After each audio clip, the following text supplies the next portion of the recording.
ہاں اژدہا بن گئے. ٹھیک ہے. آیت نمبر 67 تو موسیٰ علیہ السلام نے اپنے جی میں کچھ ڈر محسوس کیا. اب دیکھیں موسیٰ علیہ السلام ان کو نہیں معلوم تھا کہ کیا ہونا ہے، تھے تو وہ بھی ایک بشر نا، رسول ہیں لیکن بشر بھی تو ہیں. اب ان کو ڈر محسوس ہوا کہ یا اللہ یہ تو اتنے سارے سانپ یہاں پہ سامنے گھوم رہے ہیں زمین پر، اور میں کیسے اس سے مقابلہ کروں گا. تو ایک ڈر ان کے دل کے اندر محسوس ہوا. ہم نے فرمایا کہ ڈرو نہیں، یقیناً تم ہی غالب رہو گے. اب اللہ تعالیٰ کی پھر محبت، پھر وہی شفقت والا انداز. اللہ تعالیٰ کہہ رہے ہیں کہ بالکل بھی نہیں ڈرنا، تم ہی غالب آؤ گے. آیت نمبر 69 اب تم ذرا پھینکو اس عصا کو جو تمہارے دائیں ہاتھ میں ہے، یہ نگل جائے گا ان سب کو جو کچھ انہوں نے بنایا. یہ تو بس ایک فریب ہے جادوگر کا، اور جادوگر کبھی کامیاب نہیں ہوا کرتے چاہے کہیں سے بھی آئے. تو موسیٰ علیہ السلام سے اللہ تعالیٰ نے بہت ہی محبت سے یہ بات سمجھائی کہ دیکھو ڈرنا نہیں ہے، آپ اپنا عصا ڈالو، آپ اپنا کام کرو، اور یہ تو جادو ہے جو یہ کر رہے ہیں، اس سے تو کچھ بھی نہیں ہونا. بس گرا دیے گئے جادوگر سجدے میں. وہ پکار اٹھے کہ ہم ایمان لے آئے ہارون علیہ السلام اور موسیٰ علیہ السلام کے رب پر. سبحان اللہ. کیا ہوا کہ جب انہوں نے اپنا عصا پھینکا وہ ایک بڑا سارا اژدہا بن گیا، اور اس نے سارے جتنے بھی چھوٹے چھوٹے سانپ تھے جو رسی اور لاٹھیوں سے بنے تھے وہ پورا نگل گیا. تو جب جادوگروں نے یہ دیکھا، اب جادوگر تو یہ جانتا ہے کہ جادو کس حد تک ہو سکتا ہے. ٹھیک ہے. ہاتھ کی صفائی کس حد تک ہو سکتی ہے، ایک جادوگر ہی جانتا ہے بہت اچھے سے. جس کو ٹرکس آتے ہیں، میجک ٹرکس آتے ہیں، وہ جانتے ہیں کہ کیا اس کی لمیٹیشنز ہیں. لیکن جب انہوں نے یہ دیکھا کہ وہ تو سارے جتنے بھی چیزیں تھیں وہ ساری وہ نکل گیا، وہ اژدہا بڑا سارا، تو وہ سارے کے سارے جو جادوگر تھے انہیں یقین ہو گیا کہ یہ اللہ کی طرف سے بھیجے ہوئے رسول ہیں، نہ کہ کوئی جادوگر ہیں، اور سارے کے سارے سبحان اللہ سجدے میں گر گئے. سورہ اعراف کی آیت نمبر 117 سے 122 میں آپ کو اس کا تذکرہ ملے گا کہ جب انہوں نے اپنی رسیاں پھینکی اور وہ اژدہا بن گیا، اور جب موسیٰ علیہ السلام نے اپنا عصا پھینکا اور وہ اژدہا بن گیا، تو اس نے کیا کیا، سارے چھوٹے چھوٹے سانپوں کو وہ نگل گیا، اور اس طرح سے موسیٰ علیہ السلام غالب ہوئے. آیت نمبر 71 فرعون نے کہا تو کیا تم اس پر ایمان لے آئے ہو اس سے پہلے کہ میں تمہیں اجازت دیتا؟ یقیناً یہی تمہارا گرو ہے جس نے تمہیں جادو سکھایا. تو میں تمہارے ہاتھ اور پاؤں مخالف سمتوں سے کاٹ ڈالوں گا، اور تمہیں کھجور کے تنوں پر سولی دے کر لٹکا دوں گا، اور یقیناً تمہیں جلد معلوم ہو جائے گا کہ ہم میں سے کون زیادہ سخت سزا دینے والا ہے اور کون زیادہ باقی رہنے والا. اب جب سارے جادوگر سجدے میں گر گئے تو فرعون سے تو یہ چیز برداشت نہیں ہوئی. اس نے کہا میں نے تمہیں کوئی پرمیشن نہیں دی، میں نے کوئی اجازت نہیں دی، میں یہاں پر موجود ہوں، مطلب تمہاری ہمت کیسے ہوئی کہ تم اس کے سجدے میں چلے گئے؟ اور غصے میں ایک دم فرعون غصے میں آ گیا، اور اس نے کہا کہ میں تمہیں سزا دوں گا، اور تمہارے ہاتھ اور تمہارے پاؤں جو ہے وہ کاٹ دوں گا. مخالف سمتوں میں، مطلب اگر رائٹ ہینڈ ہے تو لیفٹ لیگ، اس طرح سے مخالف سمتوں میں تمہارے ہاتھ پیر کاٹ دوں گا. اور ایک بات اور پھر فرعون نے کہی کہ دیکھو مطلب اب میرے سمجھ میں ساری چیزیں آ رہی ہیں، یہ کوئی رسول تو خیر نہیں مانا. ہم سب جانتے ہیں کہ فرعون نے آخری وقت تک ایمان قبول نہیں کیا تھا. تو کہا کہ نہیں، یہ کوئی رسول نہیں ہے، یہ تو تمہارا گرو ہے، تمہارا استاد ہے. ٹھیک ہے. یہ تم کو یہی تم کو جادو سکھاتا، اور اس نے ہی تم سے کہا تھا. مطلب یہ تو سب اس کی پلاننگ اور تم لوگوں کی ملی ہوئی پلاننگ ہے. یہاں پر الٹا مطلب اس نے ان جادوگروں کو بلیم کیا کہ یہ تو تمہارا ہی استاد ہے، اس نے تم کو سب کچھ سکھایا ہے، اور تم سب کی ملی ہوئی یہ پلاننگ ہے. تو اب جادوگروں نے کیا کہا؟ آیت نمبر 72 میں انہوں نے کہا اب ہم تمہیں ہرگز ترجیح نہیں دے سکتے ان واضح دلائل پر جو ہمارے پاس آ چکے ہیں، اور اس ذات پر جس نے ہمیں پیدا کیا. چنانچہ تو کر لے جو کچھ تجھے کرنا ہے، تو صرف فیصلہ کر سکتا ہے اسی دنیا کی زندگی کا. اب آپ دیکھیں، ایمان تو لے کر آئے وہ، لیکن آخرت پر بھی ایمان لے کر آئے، رسول پر بھی ایمان لے کر آئے، اللہ پہ بھی ایمان لے کر آئے. سبحان اللہ. انہوں نے کیا کہا کہ تجھے جو کرنا ہے تو کر لے، تو کیا کر سکتا ہے اس دنیا میں ہی تو ہمارے ساتھ کرے گا، اس دنیا میں تو کچھ بھی نہیں کر سکتا. سبحان اللہ. ان کا ایمان دیکھیں، انہوں نے کہا جو کرنا ہے کر لو، لیکن اسی دنیا میں کچھ بھی کر سکتے ہو، آخرت میں تو ظاہر سی بات ہے کچھ نہیں کر سکتے. آیت نمبر 73 ہم اپنے رب پر ایمان لا چکے ہیں تاکہ وہ بخش دے ہماری خطاؤں کو اور اس جادو کو جس پر تو نے ہمیں مجبور کیا، اور اللہ ہی بہتر ہے اور باقی رہنے والا ہے. اس آیت سے یہ پتہ چلتا ہے کہ پہلی بات تو وہ ایمان لے کر آئے، اور ظاہر سی بات ہے کہ جب انسان ایمان کے دائرے میں داخل ہو جاتا ہے، توبہ کر لیتا ہے، تو اللہ تعالیٰ ان کی خطاؤں کو معاف کر دیتا ہے۔ ایک دوسری چیز جو اس آیت میں ملتی ہے کہ تو نے ہمیں مجبور کیا، یعنی اس جادو کو کرنے کے لیے وہ لوگ تیار نہیں تھے، بلکہ فرعون نے ان کو شاید ڈرا کے دھمکا کے یا کچھ ان کو پریشرائز کیا کہ تم نے یہ کمپٹیشن کرنا ہی ہے۔ تو یہاں پر وہ کیا کہہ رہے ہیں کہ اللہ تعالیٰ ہماری خطاؤں کو بخش دے گا اس چیز سے جس کے لیے تو نے ہمیں مجبور کر دیا تھا۔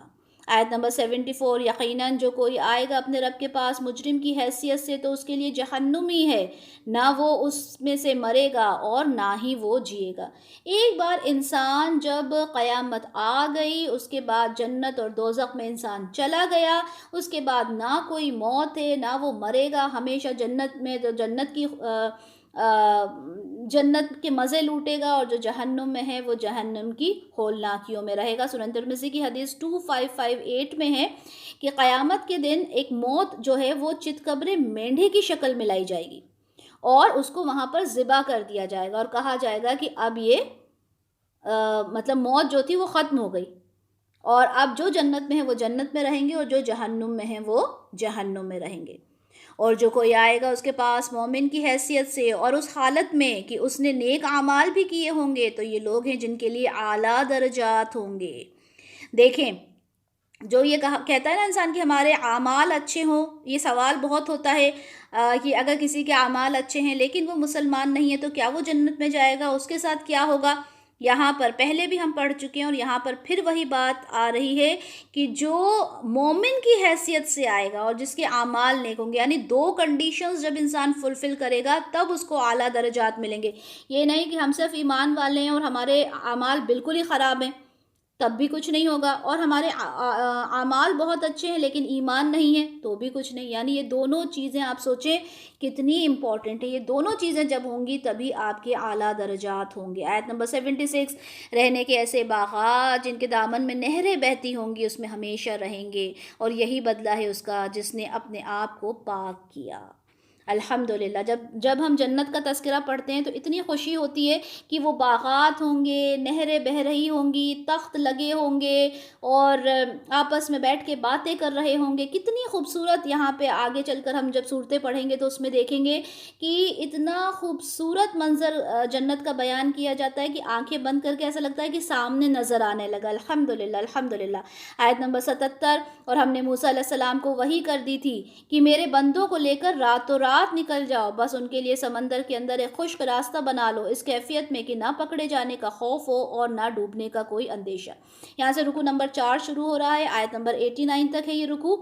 اب آپ نے دیکھا کہ وہاں پر فرعون نے کہا کہ سجدہ کیوں کیا، اور انہوں نے کہا کہ ہم تو اسی اللہ کو ماننے والے ہیں۔ اب یہ ساری چیز ختم ہو گئی، اب آپ نے ایک دم سے اپنا امیجنیشن چینج کر لینا ہے، اپنا امیجنیشن چینج کر لینا ہے کہ موسیٰ علیہ السلام کو اللہ تعالیٰ نے کیا وحی کی کہ تم نے جو میرے بندے ہیں، ٹھیک ہے، میرے بندوں کو لے کر راتوں رات یہاں سے نکل جانا ہے، ٹھیک ہے، دن کا انتظار نہیں کرنا، رات میں ہی تم کو نکل جانا ہے، اور سمندر سے نکلنا، اور سمندر کیا ہوگا؟ سمندر میں سے ایک خشک راستہ بن جائے گا۔ اس کی پوری ڈیٹیل ہم نے پڑھی تھی، کون سا سمندر تھا، کیسے ہوا تھا، کیسے وہ سینائی پیننسولا میں گئے تھے، تو وہ ساری ڈیٹیلز ہم دوبارہ سے ڈسکس نہیں کر رہے کیونکہ ہم نے سورہ بقرہ میں بہت ڈیٹیل میں یہ ساری چیزیں پڑھی ہوئی ہیں، ٹھیک ہے۔ تو فرعون نے ان کا تعاقب کیا اپنے لشکروں کے ساتھ، اور ڈھانپ لیا انہیں سمندر میں، جس چیز نے بھی ڈھانپ لیا۔ اب کیا ہوا؟ موسیٰ علیہ السلام اپنے لشکر کو لے کر وہاں سے نکلے، کہاں کے لیے؟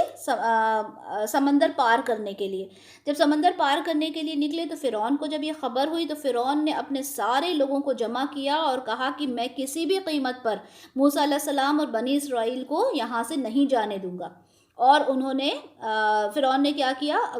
پیچھا کیا، اور جب جیسے ہی پیچھا کیا تو کیا دیکھا کہ موسیٰ علیہ السلام نے اپنا عصا جو ہے وہ سمندر میں مارا، وہ 2 ٹکڑوں میں، یعنی بیچ میں سے راستہ ہو گیا، پہاڑوں کی طرح جو پانی تھا وہ کھڑا ہو گیا، موسیٰ علیہ السلام نکل گئے، سارا لشکر ان کا نکل گیا، اور فرعون کا لشکر بھی جب انہوں نے دیکھا کہ اچھا یہاں سے راستہ ہے، اور وہ بھی اندر گھسا، اور موسیٰ علیہ السلام کا آخری آدمی یعنی بنی اسرائیل کا آخری آدمی اور وہاں سے نکل رہا تھا، اور یہاں سے فرعون کا جب آخری آدمی اندر انٹر ہو رہا تھا تو کیا ہوا، وہ سمندر جو تھا وہ واپس اپنی اوریجنل شیپ میں، اوریجنل کنڈیشن میں آ گیا، اور جتنے لوگ تھے سب کے سب غرق ہوگا۔ یہ سب کچھ ہم پڑھ چکے ہیں۔ سورہ شعراء کی آیت نمبر 52 سے آیت نمبر 66 میں یہ تذکرہ پورا ڈیٹیل میں موجود ہے۔ اور فرعون نے اپنی قوم کو گمراہ کیا اور ہدایت نہ دی، یعنی خود تو گمراہ ہوا فرعون، اس نے اپنی قوم کو بھی گمراہ کیا۔ Being a ruler, being a king, اس کا یہ کام تھا کہ وہ اپنے لوگوں کو بھی ہدایت دیتا، لیکن اس نے ان کو بھی ہدایت نہیں دی۔ اے بنی اسرائیل، ہم نے تم لوگوں کو نجات دی تمہارے دشمن سے، پھر ہم نے تم لوگوں کو بلایا کوہ طور کی داہنی جانب، اور صحرا میں تمہارے غذا کے لیے تم پر من اور سلوہ نازل کیا۔ یہ سب ہم نے پڑھا ہے کہ کس طرح سے جب وہ وہاں پر گئے اور انہوں نے جنگ کرنے سے، فلسطین میں انٹر ہونے سے منع کیا، پھر ان کے لیے کھانے کے لیے من اور سلوہ نازل کیا گیا، تو یہ چیزیں اللہ تعالیٰ یاد کروا رہے ہیں۔ آیت نمبر 81، کھاؤ ان پاکیزہ چیزوں میں سے جو ہم نے تمہیں عطا کی ہیں، اس میں زیادتی نہ کرنا، تو ایسی صورت میں تم پر میرا غضب نازل ہوگا، جس پر میرا غضب نازل ہو جائے تو وہ گویا پٹخ دیا گیا۔ آیت نمبر 82، اور میں تو یقیناً بہت ہی معاف فرمانے والا ہوں ہر اس شخص کے لیے جس نے توبہ کی، ایمان لایا، نیک اعمال کیے اور پھر سیدھی راہ پر چلتا رہا۔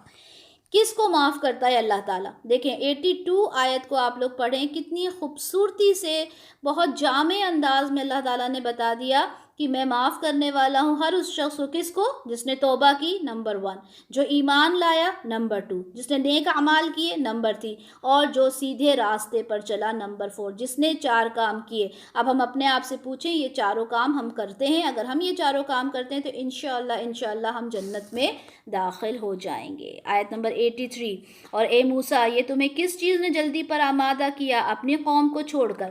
اب آپ لوگوں نے بالکل اپنا سینیریو چینج کر لینا ہے۔ اب آپ نے دیکھا کہ وہ وہاں سے چلے گئے اور ساری چیزیں ہو گئی، فرعون سے آزادی مل گئی۔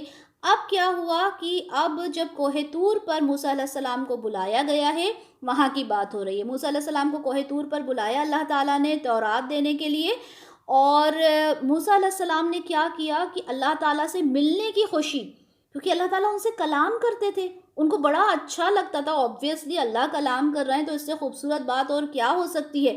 ان کو جب یہ وحی آئی کہ آپ کو ہم کوہ طور پر بلا رہے ہیں، آپ کو تورات ہم دیں گے، تو آپ اتنے زیادہ ایکسائٹڈ ہوئے کہ اپنی ساری قوم کو، اپنی پوری بنی اسرائیل کو پیچھے چھوڑ کر اب جلدی گئے، کوہ طور پر پہنچ گئے۔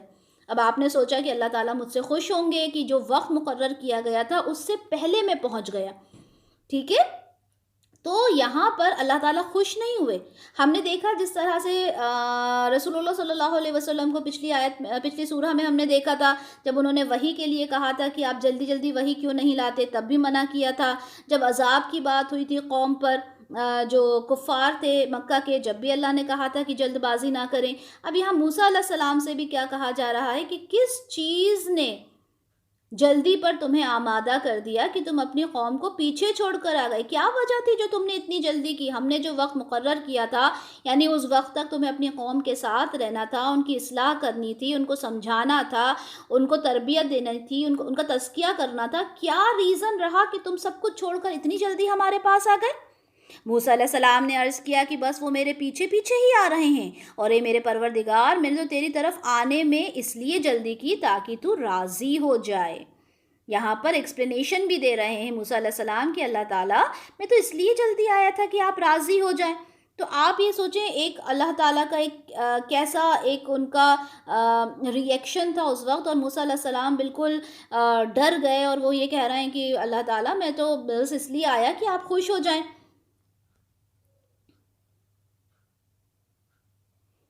اس کے بعد آیت نمبر 85 دیکھتے ہیں، اللہ نے فرمایا تو ہم نے تمہارے بعد تمہارے قوم کو فتنے میں ڈال دیا اور انہیں گمراہ کر دیا سامرین۔ اب تم نے تو کیا جو کیا، ٹھیک ہے، ہم نے تم سے کہا تھا کہ اپنی قوم کے ساتھ آنا ہے تم نے، اور آرام سے آنا ہے، وقت مقرر ہے اس پر تم نے آنا ہے، اور تم نے تو بہت بہت جلدی کی۔ اور مطلب دیکھیں، جو اللہ تعالیٰ کی جو بتائی ہوئی چیزیں ہیں اسی کے اکارڈنگ ہم نے اپنی زندگی کو گزارنا ہے۔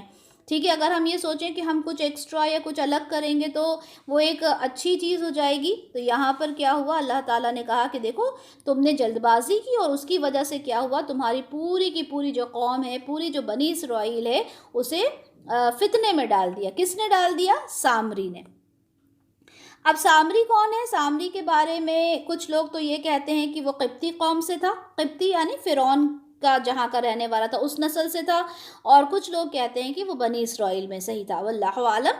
کچھ کہتے ہیں کہ وہ سامری ایک کاسٹ تھی اس میں سے تھا، ٹھیک ہے، لیکن زیادہ تر مفسرین یہی کہتے ہیں کہ وہ بھی بنی اسرائیل میں سے ہی ایک انسان تھا۔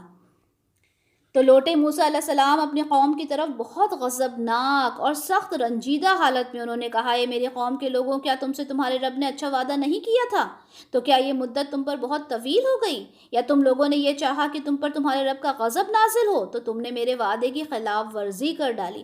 اب آپ پھر سے امیجن کریں کہ اب موسیٰ علیہ السلام کو اللہ تعالیٰ نے اس بات پہ ایک طرح سے مطلب ایک طرح سے خفا ہی کہہ لیں کہ آپ نے کیوں اتنی جلد بازی کی اور اپنی قوم کو پیچھے چھوڑ کر آ گئے۔ اب موسیٰ علیہ السلام کا جو وقت تھا، مقررہ وقت تھا، 40 دن تھے، جب وہ کمپلیٹ ہوئے اور موسیٰ علیہ السلام جب اپنی قوم کے پاس واپس آئے تو یہاں پر آیت نمبر 86 میں کیا فرما رہے ہیں کہ تم نے کیوں اس طرح کا کام کیا۔ اچھا، موسیٰ علیہ السلام جو تھے وہ بہت زیادہ جلالی تھے، اور وہ بہت زیادہ غصے میں آئے، اور انہوں نے کہا کہ تم نے کیوں ایسا کیا، کیوں تم نے جو تمہارا جو رب سے تمہارا وعدہ تھا اسے تم نے کیوں پورا نہیں کیا؟ کیا تم کو لگا کہ یہ وقت بہت زیادہ ہو گیا؟ کیونکہ 30 دن کا وعدہ کر کے گئے تھے، وہ 40 دن کا ہو گیا۔ تو کہنے لگے، کیا تمہیں لگا یہ وقت بہت زیادہ ہو گیا؟ تم نے کیوں اس طرح کیا؟ مطلب بہت زیادہ غصے میں ہو کر موسیٰ علیہ السلام نے اپنی قوم سے یہ سوال کیا۔ انہوں نے جواب دیا کہ ہم نے آپ کے وعدے کی خلاف ورزی اپنے اختیار سے نہیں کی، بلکہ ہم پر بوجھ تھا اس قوم کے زیورات کا، تو وہ ہم نے پھینک دیے۔ اور اس طرح سامری نے بھی کچھ پھینکا۔ پھر اس نے ان کے لیے ایک بچڑا برآمد کر دیا، ایک دھڑ جس سے گائے کی سی آواز آتی تھی۔ تو انہوں نے کہا کہ یہ تمہارا معبود اور موسیٰ کا معبود ہے، مگر موسیٰ بھول گیا۔ اب جب انہوں نے سوال کیا موسیٰ علیہ السلام نے اپنی قوم سے کہ کیا ریزن تھا، تم لوگوں نے کیوں میرا انتظار نہیں کیا؟ میں نے جب تم سے کہا تھا کہ اللہ کی عبادت ہی کرنا ہے، کیونکہ ہوا تھا نا پہلے بھی، ہم پہلے پڑھ کر آ چکے تھے کہ جب فرعون سے جب وہاں سے نجات پا کر وہ لوگ آگے گئے، تب انہوں نے دیکھا تھا کہ ایک بستی تھی جو بت پرستی میں تھی، تو انہوں نے کہا ہمارے لیے بھی ایک بت بنا دیں۔ تو موسیٰ علیہ السلام نے کتنے اچھے سے ان کو سمجھایا تھا، سب کچھ کیا تھا۔ اب وہ کہہ رہے ہیں کہ مطلب میرے جانے کے بعد تم نے پھر وہی کام کیا۔ تو انہوں نے کہا کہ دیکھو یہ سب کچھ جو کچھ کیا، موسیٰ علیہ السلام سے کہا، دیکھو موسیٰ، ہم نے یہ سب کچھ اپنی مرضی سے نہیں کیا، بلکہ ہمارے پاس جو قبطی قوم کے جو زیورات تھے ان کا بوجھ ہمارے اوپر تھا۔ اچھا، الگ الگ رائے ہیں اس زیورات کے بارے میں۔ کوئی کہتا ہے کہ ان کے زیورات تھے اور اس کا وزن ان سے سنبھل نہیں رہا تھا تو انہوں نے سامری کو دے دیے۔ کچھ کہتے ہیں کہ کیونکہ یہ ابراہیم علیہ السلام کی نسل سے تھے اور بہت ہی با اعتبار لوگ تھے، اور اس وجہ سے جو قبطی تھے وہ اپنا سامان، اپنے زیورات جو تھے یہ بنی اسرائیل کے پاس رکھوایا کرتے تھے۔ اب جب راتوں رات یہ حکم ہوا کہ آپ نے وہاں سے بالکل نکل جانا ہے، ہجرت کرنا ہے، تو جو سامان تھا ان کے پاس، زیورات وغیرہ بھی ان کے پاس آ گئے۔ تو ان کے پاس یہ بوجھ تھا کہ اب یہ تو امانت ہے ہمارے پاس، اب اس کا ہم کیا کریں؟ ٹھیک ہے، جو بھی ریزن تھا، لیکن وہ جو زیورات تھے، تو سامری نے کیا کہا کہ یہ تمہارے زیورات کا جو بوجھ ہے تمہارے اوپر، ایک کام کرو، اس کو آگ میں ڈال دو۔ اور سامری نے بھی کچھ آگ میں ڈالا، اور جب وہ آگ میں ڈالا تو ہم جانتے ہیں کہ سونا جو ہوتا ہے وہ اس کی ایک جو بھی شیپ بنانا چاہے، ہم جیولری پہنتے ہیں سونے کی، ہے نا، ہم جو ڈیزائن بتاتے ہیں وہ ڈیزائن بن کر آ جاتا ہے۔ تو اس سے ایک بچڑے کا شیپ بن گیا، ٹھیک ہے، بچڑے کا شیپ بن گیا، تو اس کے اندر سوراخ تھے۔ اب سوراخ ہوتے ہیں، ہم دیکھتے ہیں کوئی بھی ایسا انسٹرومنٹ ہوتا ہے جس کے اندر ہولز ہوتے ہیں تو اس میں سے آواز آتی ہے۔ سیم وہی چیز اس بچڑے میں سے بھی ہو رہی تھی کہ جب اس میں سے ہوا پاس ہوتی تھی ایک طرف سے دوسری طرف، تو وہاں سے کیا ہوتا تھا؟ آواز نکل کر آتی تھی جیسے گائے کی جیسی آواز نکل کر آتی تھی. یا آج بھی اگر ہم دیکھیں کچھ ٹوائز ہوتے ہیں جن میں سے آواز نکلتی ہے, یا پھر کوئی انسٹرومنٹ ہی دیکھ لیں, بجانے والے انسٹرومنٹ دیکھتے ہیں اس میں ہولز ہوتے ہیں جس کی وجہ سے وہ آواز نکل کر آتی ہے. تو انہوں نے یہاں پر ایکسپلینیشن دیا کہ ہم نے کچھ نہیں کیا, ہم تو یہ زیورات کے لیے پریشان تھے, اور سامری نے کہا کہ میں اس سے کچھ بناتا ہوں. اور جب وہ وہاں سے بچڑا نکلا, اور کیونکہ بچڑے کی محبت ان کے دلوں میں تھی ہی پہلے سے ہی, تو جب وہ بچڑا نکلا تو اس نے سامری نے کیا کہا, یہ ہے تمہارا معبود, اور یہ تو موسیٰ کا بھی معبود ہے. موسیٰ تو بھول گیا کیونکہ موسیٰ علیہ السلام تو وہاں موجود نہیں تھے, سامری کچھ بھی کہہ سکتا تھا. آیت نمبر 89, تو کیا وہ دیکھتے نہیں تھے کہ وہ بچڑا ان کی طرف کوئی بات لوٹاتا نہیں تھا, اور نہ ہی اسے ان کے لیے کسی نقصان کا اختیار تھا, نہ ہی نفع کا. یعنی یہ وہی بتوں والی بات ہے, جو لوگ بت پرستی میں انوالو ہوتے ہیں, بتوں سے پوچھتے ہیں, ان کے سامنے سجدے کرتے ہیں, ان سے دعائیں مانگتے ہیں, تو وہ کیا یہ دیکھتے نہیں ہیں کہ یہ جو بت بنے کھڑے ہیں یہ تو کچھ نہیں کر سکتے, ان کو مارا جائے تو یہ بھی گر جائیں, جیسا کہ ابراہیم علیہ السلام نے کیا. وہی بات یہاں پر کہی جا رہی ہے کہ وہ بچڑا کر کیا سکتا تھا, وہ تو کچھ بھی نہیں کر سکتا تھا. آیت نمبر 90 سے رکو نمبر 5 شروع ہو رہا ہے, جو کہ 104 تک ہے. اور ہارون علیہ السلام انہیں پہلے ہی کہہ چکے تھے, اے میری قوم کے لوگوں, تمہیں تو اس بچڑے کے ذریعے اس فتنے میں ڈالا گیا ہے, اور یقیناً تمہارا رب یہ بچڑا نہیں بلکہ رحمان ہے, چنانچہ تم لوگ میرے پیروکار بنو اور میری بات مانو. اب آپ لوگوں کے دماغ میں سوال آئے گا نا کہ ہارون علیہ السلام اس وقت کہاں تھے؟ موسیٰ علیہ السلام گئے تھے نا تورات لینے, تو ہارون علیہ السلام وہیں پر موجود تھے, لیکن ہارون علیہ السلام کا جو مزاج تھا وہ بہت ہی نرم تھا, ٹھیک ہے, اور وہ کنٹرول نہیں کر پا رہے تھے اتنی بڑی قوم کو. تو انہوں نے کہا کہ میں نے تو اس قوم سے پہلے ہی کہا تھا کہ دیکھو میری پیروی کرو, یعنی مجھے مانو, مجھے فالو کرو, کیونکہ میں تمہیں توحید کی دعوت دے رہا ہوں, یہ بچڑا کچھ بھی نہیں ہے, اس بات کو سمجھو. یہاں پر ہارون علیہ السلام نے جواب دیا. انہوں نے کہا ہم تو اسی پر اعتکاف کرتے رہیں گے یہاں تک کہ موسیٰ خود ہمارے پاس واپس آ جائیں. انہوں نے کہا کہ ہارون علیہ السلام سے کہا کہ ہم تمہاری بات نہیں مانیں گے, ہم تو جب موسیٰ علیہ السلام آ جائیں گے ان کی ہی بات مانیں گے. کیوں؟ کیونکہ سامری نے بھی یہ کہہ دیا تھا کہ یہ تو معبود ہے تمہارا بھی اور موسیٰ کا بھی, موسیٰ تو بھول گیا. تو اب انہوں نے کہا کہ اب موسیٰ علیہ السلام کو آنے دو اور پوری بات ہم کلیئر کر لیں گے. کہتے ہیں نا دودھ کا دودھ پانی کا پانی ہو جائے گا, معلوم کر لیں گے ہم کیا بات ہے. ہارون علیہ السلام کی بات انہوں نے نہیں مانی. موسیٰ علیہ السلام نے کہا, اے ہارون, آپ کو کس چیز نے روکا تھا جب آپ نے انہیں دیکھا کہ وہ گمراہ ہو گئے ہیں, کہ آپ نے میری پیروی نہ کی یا پھر آپ نے نافرمانی کی میرے حکم کی؟ ہارون علیہ السلام نے کہا, اے میرے ماں جائے, آپ اس طرح میری داڑھی اور میرے سر کے بال مت کھینچیے. مجھے تو یہ اندیشہ تھا کہ آپ یہ نہ کہیں کہ تم نے بنی اسرائیل میں تفریق پیدا کر دی اور میری بات یاد نہ رکھی.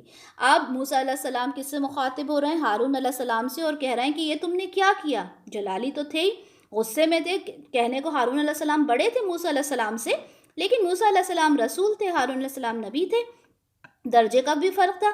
تو موسیٰ علیہ السلام نے کہا کہ تم نے میری پیروی کیوں نہ کی؟ میں تم سے کہہ کر گیا تھا کہ ان لوگوں کو تم نے, مطلب ان کے تم ریپرزنٹیٹیو ہو, ان کے نبی ہو, تم کیسے تمہاری موجودگی میں یہ سب کچھ ہو گیا؟ اور ان کے سر کے بال, داڑھی کے بال کھینچ کر وہ ان کو چلانے لگے. تو ہارون علیہ السلام کہتے ہیں کہ دیکھو ایسا مت کرو, اور میں نے ان لوگوں کو بہت سمجھایا تھا, اور یہ مطلب میں ان کو چھوڑ کر آپ کے پاس بھی تو نہیں آ سکتا تھا نا, کہ انہیں یہاں پر چھوڑ دوں اور آپ کے پاس چلا جاؤں, ایسا بھی نہیں کر سکتا تھا, کیونکہ ان کی ذمہ داری میرے اوپر تھی. ایک جگہ یہ بھی آتا ہے کہ مجھے ڈر تھا کہ کہیں یہ لوگ مجھے قتل ہی نہ کر دیں, تو میں کیسے آ جاتا, اور مجھے یہ بھی ڈر تھا کہ ان کے بیچ میں کوئی تفریق نہ پیدا ہو جائے, یعنی آپس میں قتل و غارت میں یہ لوگ نہ پڑ جائیں, تو اس وجہ سے میں نہیں آ پایا. موسیٰ علیہ السلام نے کہا, اے سامری, تمہارا کیا معاملہ ہے؟ اب دیکھیں سارے لوگ کھڑے ہیں, پہلے بنی اسرائیل سے گفتگو ہوئی, پھر اس کے بعد ہارون علیہ السلام کی طرف مخاطب ہوئے, اب کس کی طرف مخاطب ہو رہے ہیں؟ سامری کی طرف. اور سامری سے پوچھ رہا, اب تم بتاؤ, چلو بنی اسرائیل سے بھی پوچھ لیا میں نے, ہارون علیہ السلام سے بھی پوچھ لیا, اب تم بتاؤ کہ تمہارا کیا معاملہ ہے, تم نے یہ سب کیوں کیا؟ اس نے کہا کہ میں نے ایک ایسی چیز دیکھی تھی جو انہوں نے نہیں دیکھی, تو میں نے لے کر ایک مٹھی مٹی کی رسول کے نقش قدم سے, تو وہ میں نے اس میں پھینک دی, اور اسی طرح میرے نفس نے یہ راستہ مجھے بتایا. اب دیکھیں اس بارے میں, یہ آیت کو دیکھتے ہیں, آیت نمبر کون سی ہے؟ یہ آیت نمبر 96, جس میں جب سامری سے پوچھا گیا تو سامری نے ایک بات کہی کہ ایک رسول کے جو پیروں کی مٹی تھی میں نے اسے اٹھایا اور اسے اٹھا کر جب میں نے اس بچھڑے کے اندر ڈالا، یعنی یہاں پر جب بچھڑا بن رہا تھا تب میں نے سونے کے ساتھ، زیورات کے ساتھ یہ مٹی بھی ڈال دی، جس کی وجہ سے یہ ایک بچھڑا بن گیا۔ اور یہ صرف اسی وجہ سے، اور یہ سب کچھ جو ہے میرے نفس کا کیا ہوا ہے، میرا کیا ہوا ہے، بنی اسرائیل کا اس میں کوئی ہاتھ نہیں ہے۔ لیکن یہاں پہ دو رائے ہے۔ مودودی صاحب کی رائے دیکھیں تو وہ یہ کہتے ہیں کہ ایک ایک سونے کو گلا کے اسے کچھ بنا دینا، ٹھیک ہے، اس کو ایک شیپ دے دینا، اور اس میں ہولز کی وجہ سے اس میں سے آواز نکلنا، یہ تو سب فضول کی باتیں ہیں جو وہ بنا رہا تھا کہ ایک رسول کے نقش قدم اور اس کی جو جہاں ان کے پیر پڑے تھے اور وہاں سے میں نے مٹی لی اور اس طرح سے یہ بچھڑا جو ہے تیار ہو گیا۔ یہ تو ایک لاجیکل بات ہے کہ آپ جب سونے کو گلاؤ گے تو اس کا کوئی نہ کوئی شیپ تو بنے گا، ٹھیک ہے، کوئی شیپ بنے گا، اور آواز آنا بھی بہت ہی ایک سائنٹیفک ریزن دیکھا جائے تو تھا۔ لیکن جو لوگ اس بات سے، جو رسول کے نقش کی بات کرتے ہیں، جو پیروں کے نشان کی بات کرتے ہیں، اس میں وہ لوگ کہتے ہیں کہ وہ جبرائیل علیہ السلام تھے۔ جبرائیل علیہ السلام کے جہاں پر پیر پڑتے تھے، کیونکہ جب یہ بنی اسرائیل کے ساتھ سامری بھی تھا جو وہاں سے وہاں مصر سے نکلا تھا، ٹھیک ہے، جب مصر سے نکلا تھا تو اس نے جبرائیل علیہ السلام کو دیکھ لیا تھا، اور جبرائیل علیہ السلام کے جہاں پر بھی پیر پڑتے تھے وہاں پر سے سبزہ اگ جاتا تھا، اور جس وجہ سے اس نے دیکھا کہ یہ کوئی خاص چیزیں، کوئی فرشتہ ہے، اور وہاں کی مٹی سامری نے اٹھا لی تھی۔ یہ سامری نے کہا موسیٰ علیہ السلام کو، ٹھیک ہے، اور یہی اس کی تفسیر کی جاتی ہے۔ لیکن یہاں پر جو ایک سوچنے کی بات ہے کہ یہ کیسے پاسبل ہو سکتا تھا کہ اس نے مٹی وہاں ڈالی تو وہ اس میں جان آ گئی، جان تو آئی نہیں تھی نا، اس میں تو صرف آواز آتی تھی۔ تو یہ دو رائے اس بات کو لے کر ہیں، اور اگر لاجیکلی دیکھا جائے تو سمجھ میں بھی یہی آتا ہے کہ وہ ایک جو بچھڑا بن گیا اس کے اندر آواز آنا کوئی ایسی بڑی بات تو تھی نہیں، جیسے کہ ہم نے پہلے بھی پڑھا کہ یہ بچھڑا جو ہے تمہارا کچھ کر تو سکتا نہیں ہے۔ آیت نمبر 97، موسیٰ علیہ السلام نے کہا دفع ہو جاؤ، اب تمہارے لیے زندگی میں یہی سزا ہے کہ تم کہتے رہو گے کہ مجھے کوئی نہ چھوئے، اور تمہارے لیے ایک وعدہ ہے جس کی ہرگز خلاف ورزی نہیں کی جائے گی، اور دیکھو اپنے اس معبود کو جس کا تم اعتکاف کرتے رہے ہو، ہم اس کے ساتھ کیا معاملہ کرتے ہیں، ہم اسے جلا کر راکھ کر دیں گے اور اس کی راکھ کو سمندر میں بکھیر دیں گے۔ اب جب ساری باتیں ہو گئیں، سب کچھ کلیئر ہو گیا، موسیٰ علیہ السلام نے سامری سے کہا میری نظروں سے تم دور ہو جاؤ، اور تم ایک ایسی بیماری ہو جائے گی جس سے تمہیں کوئی چھو نہیں سکے گا، بلکہ اگر کوئی تمہارے قریب بھی آئے گا تو تم اس سے کہو گے کہ میرے پاس سے دور چلے جاؤ۔ ہو سکتا ہے کہ اگر کوئی اس کو ٹچ کرے تو سامری کو ہی زیادہ تکلیف ہوتی ہو، ٹھیک ہے، تو وہ تم خود یہ کہو گے کہ مجھے کوئی نہ چھوئے، اور ایسی تمہیں بہت گندی کوئی بیماری ہو جائے گی کہ تمہیں کوئی چھو نہیں سکے گا۔ اور جو تم یہ کہتے ہو نا کہ یہ معبود ہے، اس کو دیکھو ہم کیا کرتے ہیں، اس معبود کو ہم جلائیں گے اور جلا کے اس کو راکھ کریں گے، اور راکھ کر کے اس کو سمندر میں پھینک دیں گے، اور پھر دیکھتے ہیں کہ تمہارا وہ معبود کیا کر سکتا ہے۔ حقیقت میں تمہارا معبود تو صرف اللہ ہے جس کے سوا کوئی اور معبود نہیں، اسے ہر چیز کا علم حاصل ہے۔ دیکھیں قرآن کا ایک یہ بہت ہی خوبصورت طریقہ ہے کہ اگر ہم کوئی تذکرہ پڑھتے آتے ہیں تو ہم اس میں کھو جاتے ہیں نا، جیسے ابھی ہم موسیٰ علیہ السلام کو پڑھ رہے ہیں تو ہمیں یہ محسوس ہو رہا ہے کہ اچھا موسیٰ علیہ السلام تھے، پھر وہ فرعون سے بچے، پھر وہاں سے گئے، پھر ایسا ہوا، تو ہمارے نقشہ ہماری آنکھوں کے سامنے آنے لگتا ہے، تو ہم کہیں اسی میں کھو کے اس کو صرف ایک کہانی نہ سمجھنے لگیں۔ اللہ تعالیٰ بہت ہی نصیحت والی ایک آیت آگے بھیج دیتے ہیں، کیا کہ حقیقت میں تمہارا رب، تمہارا معبود تو صرف اللہ ہے جس کے سوا کوئی اور معبود نہیں، اسے ہر چیز کا علم حاصل ہے، وہ ہر چیز کو جاننے والا ہے۔ یعنی یہ جتنی بھی باتیں ہو رہی ہیں اس سے کیا سمجھنا ہے کہ وہ جو بت بنایا تھا، جو بچڑا بنایا تھا، وہ کوئی حیثیت نہیں رکھتا، بلکہ حیثیت کس کی ہے؟ صرف اور صرف اور صرف اللہ تعالیٰ کی۔ اللہ ہی ہے جس کی ہمیں عبادت کرنا ہے۔ آیت نمبر 99، تو اے نبی صلی اللہ علیہ وسلم اس طرح ہم سنا رہے ہیں آپ کو حالات اس زمانے کے جو گزر چکا، اور ہم نے آپ کو خاص اپنے پاس سے ذکر عطا کیا۔ اب یہ سارا تذکرہ ہو گیا، اب اس کے بعد اللہ تعالیٰ رسول اللہ صلی اللہ علیہ وسلم سے مخاطب ہو کر کہہ رہے ہیں، مطلب ابھی آپ لوگ واپس آ جائیے، ٹھیک ہے، اب موسیٰ علیہ السلام کے ایرا سے واپس آ جائیے، اور اب آپ دیکھیں کہ اللہ تعالیٰ رسول اللہ صلی اللہ علیہ وسلم سے کیا کہہ رہے ہیں کہ دیکھو یہ ساری باتیں ہم آپ کو بتا رہے ہیں، اور ہم نے آپ کو اپنے پاس سے خاص یہ ذکر عطا کیا ہے، یعنی یہ کتاب عطا کی ہے، یہ ساری باتیں ہم آپ کو بتا رہے ہیں۔ یہاں پر اگر ہم دیکھیں، جب ہم نے سورہ شروع کی تھی، سب سے پہلی بات یہ تھی کہ رسول اللہ صلی اللہ علیہ وسلم سے کیا کہا گیا تھا کہ آپ کیوں غمگین ہوتے ہیں، کیوں اپنے آپ کو ہلکان کرتے ہیں، کیوں پریشان ہوتے ہیں، یہ تو ایک ذکر ہے جو آپ کو دیا گیا ہے۔ وہی بات موسیٰ علیہ السلام کا پورا تذکرہ کرنے کے بعد دوبارہ اللہ تعالیٰ کہہ رہے ہیں کہ یہ جو بات ہے، یہ جو قرآن ہے، یہ ہم نے آپ کو بتایا ہے، دیا ہے، تاکہ ہم آپ کو ساری باتوں سے آگاہ کر سکیں۔ آیت نمبر 100، اور جس کسی نے اس قرآن سے اعراض کیا تو وہ قیامت کے دن ایک بھاری بوجھ اٹھائے گا۔ یعنی جو قرآن کا انکار ہے، قرآن کا انکار کرنے والا کون ہے؟ ظاہر سی بات ہے، جو اللہ کا، اللہ کے رسول کا انکار کرے گا وہی قرآن کا انکار کرنے والا ہوگا، کیونکہ ہمارا قرآن پر ہمارا ایمان ہے، قرآن پر ہے نا۔ جو کچھ قرآن میں ہے کس کا ہے؟ جو کچھ قرآن میں لکھا ہے وہ اللہ کی طرف سے ہے۔ اور یہ بات میں ہمیشہ جب تجوید کی بات ہوتی ہے، جب کہتی ہوں کہ تجوید ہمیں ہماری پراپر کرنا ہے، کیوں؟ کیونکہ قرآن کا ہر ایک لفظ اللہ کی طرف سے آیا ہوا ہے، یا کہ یہ کہہ سکتے ہیں کہ اللہ کی زبان، اللہ کے منہ سے نکلا ہوا ہر ایک لفظ ہے، ٹھیک ہے؟ تو ہم نے اس کو بہت اچھے سے اس کو پڑھنا بھی ہے، اس کو سمجھنا بھی ہے، اور اس کے اوپر ایمان بھی لے کر آتے ہیں۔ ہمارا ایمان ہے کہ ہر ایک بات جو ہے وہ صحیح ہے۔ یہ لوگ اس کیفیت میں ہمیشہ رہیں گے، اور ان کے لیے بہت برا ہوگا قیامت کے دن کا وہ بوجھ۔ کس کا بوجھ؟ جو لوگ قرآن کو نہیں مانتے، ان کے اوپر ایک بہت برا بوجھ ہوگا، اور وہ ہمیشہ اس میں رہیں گے قیامت تک۔